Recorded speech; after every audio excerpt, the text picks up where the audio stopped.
Cyber ముఠాలు సామాన్యుల నుంచి ఉన్నత విద్యావంతుల వరకు అందరినీ మోసం చేస్తున్నాయి. కాంబోడియా దేశం నుంచి సైబర్ నేరాలకు పాల్పడుతున్న అంతర్జాతీయ ముఠా నెట్వర్క్ను ఏపీ సిఐడి పోలీసులు ఛేదించారు. ఏపీలోని విశాఖపట్నంతో పాటు బెంగాల్, ఒడిశా కేంద్రంగా నేరాలకు పాల్పడుతున్న ఈ ముఠాకు చెందిన నేరస్తుడిని పశ్చిమ బెంగాల్లో అరెస్టు చేశారు. విశాఖ, బెంగాల్, ఒడిశా కేంద్రంగా సిమ్ బాక్స్ కేంద్రాలు ఏర్పాటు చేసుకున్నారు.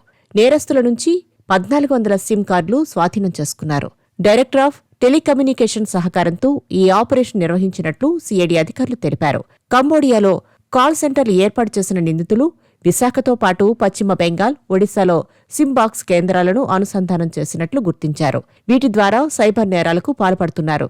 నెట్వర్క్ కాల్స్కు సర్వర్లు, సిమ్ కార్డులు ఎక్కడి నుంచి పనిచేస్తున్నాయనే విషయాలను ఆరా తీశారు. ఇతరుల ధృవపత్రాలతో భారీగా మ్యూల్ సిమ్ కార్డులు తీసుకుని సిమ్ బాక్సులను ఏర్పాటు చేసినట్లు సిఐడి అధికారులు గుర్తించారు.